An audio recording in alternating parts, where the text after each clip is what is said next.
There is something very jewel-like about a plein air. It is a small piece of canvas that has been crafted and done on location, and the brushwork has a great sense of reality to it, a great sense of authenticity. Here's just a random sampling of a few recent plein air paintings. Every one of these is an experience just etched in my mind, an indelible memory that is recorded in paint. For example, Napa Valley. I was recently in the Napa Valley. Now, of course, Napa Valley is known for the wine that comes from that region, but it's also a beautiful region in terms of wildflowers, and one of the great things is they have so many fields of mustard, and the mustard just comes up underneath all the vineyards. And so when I was here, of course, the mustard was starting to come up, and you can see it. It was an overcast day, and yet you look in the distance and you can see the hills on the other side of the valley. Just a little barn, just a pastoral scene as I sat there and sketched in the fresh air and watched the daily activities of the farm. People would come out and work and go back in, and they never noticed me over there standing in their field. If they had, they probably would have come over and asked me to pitch in and do some work. But you know, what a memory to have been in Napa Valley. And we go from there to regions as diverse as the island of Maui. Again, just here's a setting, a beautiful setting that I stumbled upon with a pond, and it had lily pads and the beautiful ferns and palm trees and so forth that were growing along the banks. And I just set up and in an hour or two recorded the beauty of this tranquil setting. Later that week, or it may have even been earlier in the week, I set up and did a view on a beach, just a typical Hawaiian beach with the distant clouds. This is the other side of Maui. You can see up here in the distance another island that's actually the same island. It's the other end of Maui as it sort of makes a L and goes back around. And the clouds are gathered up on the top of the mountain there. But again, sitting in the sunlight, hearing the sound of waves crashing in the distance, the smell of the ocean, seagulls overhead. You know, it doesn't get much better than that. In a world in which information is coming at us from all sources, immediately, the computers are in everything we pick up, whether they are toys or telephones. At this moment in time, when we seem to be so programmed and so accessible, I mean, where things are so accessible to us, I think we have a way of responding to that by in some way going backwards in time to something which is more tangible, which is more immediate, which is more lasting, as it were. We go back to nature, we go back to family, we go back to religion, we go back to the things which have always been there. The values, the support systems, that really have nothing to do with computer chips, which have nothing to do with speed and technology and all of these services which are available to us. It isn't to say that those things are necessarily bad, but I don't think they really address the fabric and the fiber of our lives, which is really tied up in things much more long-lasting and permanent and important in many ways than all of these gadgets that are available to us. So I think artists in general today, and Thomas Kinkade in particular, are really addressing that. They're giving us the handmade, they're giving us the things which have been there before. You can look at a Thomas Kinkade painting of Yosemite, and you can then go to a museum and see a painting by Bierstadt of the exact same location. Now, I'm not too far from a location. In fact, I think this probably is the exact location where Albert Bierstadt painted in the 1880s. And when I came back to Yosemite after seeing that, I thought, I'm going to track down the exact location where Albert Bierstadt painted. Now, for those of you who don't know, Albert Bierstadt is a very famous American epic landscape painters. I number him in the top 5 of people who've influenced me and influenced my work. He was a 19th century painter, but he painted luminous sunsets and dramatic vistas of Yosemite Valley. Very emotionally charged, very little connection to what you really see. I mean, he idealized it quite a bit. You know, there's something about being an artist and being on location. I can't explain it to artists who tell me, no, I don't want to do that. And I try to explain, and they say, well, I get it just as much by just going on location and maybe taking my sketchbook and taking a few photographs and coming home. Well, believe me, It's a different experience when you sit down and you're watching the waterfall and you're watching the mist go over those mountains. What a fascinating and beautiful statement of God's grace as we look out at this setting. The choice of materials and process is very important with plein air painting, most importantly because you have to carry everything with you normally, generally speaking. I mean, the normal routine is for somebody to travel to England or to hike up a hill, and anybody who's involved in outdoor sports knows that every additional ounce is an ounce that you're going to have to carry with you for miles and for hours at a time. So you better be sure that you want that extra weight, that it's important to the process. So a plein air painter will make sure that he or she has only the essentials, only things which support the process, which are adaptable to the process, and will be useful in creating the painting. Thomas has to choose the right supplies, just as any other plein air painter would be choosing their supplies for the portability, lightweight, carrying facility, and also the range of expression that's possible once you get to that location. And then you have to come up with the paints. What paints will I need in order to get the most out of this scene? What brushes will help me achieve that? What kind of surface will I paint on? Those are all decisions you have to make when you're getting ready to paint. And Thomas Kinkade has talked about the fact that preparation is also part of the mental process involved in getting yourself ready for the experience. Now what I have here to begin to illustrate the nuts and bolts of plein air painting. This is a complete studio. This is every bit as equipped as the studio that I normally utilize in my indoor finished painting technique. My studio setup here consists of a wide array of brushes. We have about 6 or 7 different types of brush I use, everything from broad stroke brushes to fine point brushes to stipple brushes, which are brushes that you use pointing straight at the canvas as opposed to stroking. And all of those brushes, and combined with the 20 color palette, I use 20 different colors, including white, to mix on all this big setup here and this huge easel and all the other material and paraphernalia is what is involved in doing a studio work. Well, this is all that's involved in doing plein air technique. This little backpack can be packed up and taken with me into a beach somewhere 100 miles from nowhere, and I can actually create finished works using this setup. Now let me open it up and give you a little guided tour of the plein air studio. This is an ordinary camera tripod. It's rather a nice tripod in that it has some features that I find really, really useful. For example, it's got complete universal movement on the head here. And it also doesn't have the traditional screw mount that you find on most tripods, but it has a clip mount. Now, what I've done is I've taken my painting box, which is this started out just as a kind of a wooden box that I've just gradually modified.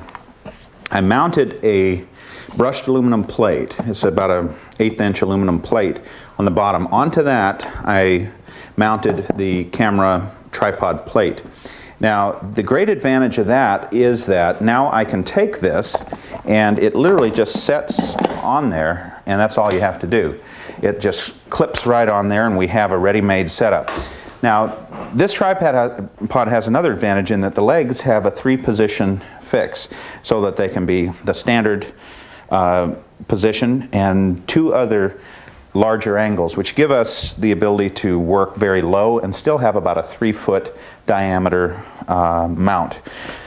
So great stability in the wind. Now when you open this up, and I'll turn it around so we can all see, when you open it up, we have a box that features just about everything I need. Now, instead of my 20 color palette that I utilize in the studio, I utilize 5 colors, a simple 5-color palette. There's a yellow, there's a red, there's a mid-tone brown, there's a luminous green, and a blue. 5 colors plus white make up the palette, and it pretty much allows you to mix anything you want and to represent just about any any color you can find in nature. Underneath the palette, we see the various paraphernalia. I have an assortment of brushes, container for turpentine, the tubes of paint themselves, and believe it or not, I even have a maul stick or painting stick that I utilize that folds right up and goes into my palette so that I can keep my hand suspended above my mixing area and above the painting so I can still do detail with the painting. It's hard to know exactly when plein air painting was first attempted by artists. It's assumed that in the 17th century, for example, artists would take their paints with them out into a garden or a courtyard when they were called to court to paint a portrait of the prince or a noble person. And to fill in their time, they would do these pictures to amuse themselves. They were never exhibited, they were never sold, they were just done for the artist's amusement, but it began that process of painting directly from nature and to honing one's ability to perceive and record on canvas directly in front of the subject. We do know that by the end of the 18th century, it was absolutely essential for a young artist who hoped to make a career in the profession to go to Italy and to paint outdoors in the Roman Forum, in the landscape, and as they were absorbing the influence of the old masters in the museums, they were also painting from nature and learning what that experience was all about.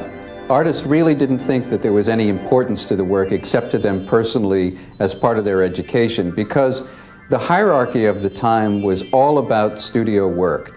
The most important pictures were the history paintings, great scenes of battle or mythology or religion. Those were the things which artists aspired to, which collectors appreciated, which really made an artist's reputation. Next would be portraiture, which was one of the most common ways for an artist to ply his trade, was to do portraits. And then to a much lesser extent, still life and landscape. It was not very important at the time, but things began to change in the middle of the 19th century for a number of reasons.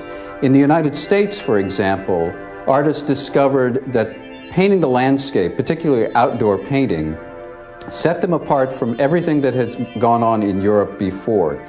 And the Hudson River School painters and others who worked at that period established what was the first truly American school of art, in that they would go out on location, often on teams led by scientists, and they would document what they discovered. I mean, it's hard for us to think back now and realize that in the middle of the 19th century, Niagara Falls was an exotic place for people, even as close as it is now to New York City. I mean, we think of it as being very close. In 1872, for example, Thomas Moran came back from Wyoming with a collection of watercolor paintings of these unusual geysers and waterfalls that no one imagined existed. And when those paintings were passed around among the members of Congress, they said, we have got to do something to really hold on to this, to make it part of the national image, the national pride.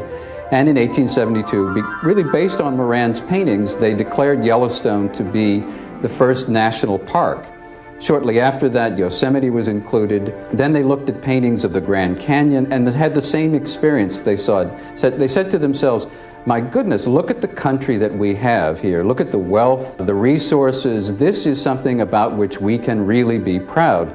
And what's even harder is to understand that we got this information from artists who were out painting on location. They would take their supplies in by camel, by horse, making great dangerous voyages to these locations in order to bring back documents of what people came to realize was their country. So the artists were part of a very important era for the American history, for its consciousness, for its sense of self, and that changed the course of history for American artists. Now they had something which was their own, a point of view which was important. And in fact, in the middle of the 19th century, one of the great debates that went on between philosophers and critics and scholars was whether or not it was important for an artist to go out, and did their paintings thereby become more honest and moral and direct because they were working directly from nature? I mean, again, it's hard for us to think that painting represents a moral question. nobody except maybe Thom Kinkade talks about art as an effort to record beauty and to lift people's spirits. But in the 19th century, it was assumed that that was the job of an artist. An artist was there to show people what life could be like, what was the best of the world that we had to enjoy. They did that by going out on location, painting their pictures and bringing them back to the gallery and showing people. The greatest of the painters from that period is a Frenchman by the name of Camille Corot, who on several occasions in the early 1800s, 1820, 1830, made a couple of trips to Rome and created what many people think are among the greatest landscape paintings of all time. All of them done on location with very few figures in them. They were mostly pure landscape paintings of the Roman Colosseum, the Forum, the Vatican City, all of those notable locations that interested artists of that period. And he carried that with him throughout his career. And that's much the way that Thomas Kinkade has worked throughout his career. For the last 30 years or more, he has combined this process of painting directly from nature with painting in the studio. One influences the other, one feeds the other, one inspires the other, and they're really part of the same process of getting to know something well enough that you can share it with another person.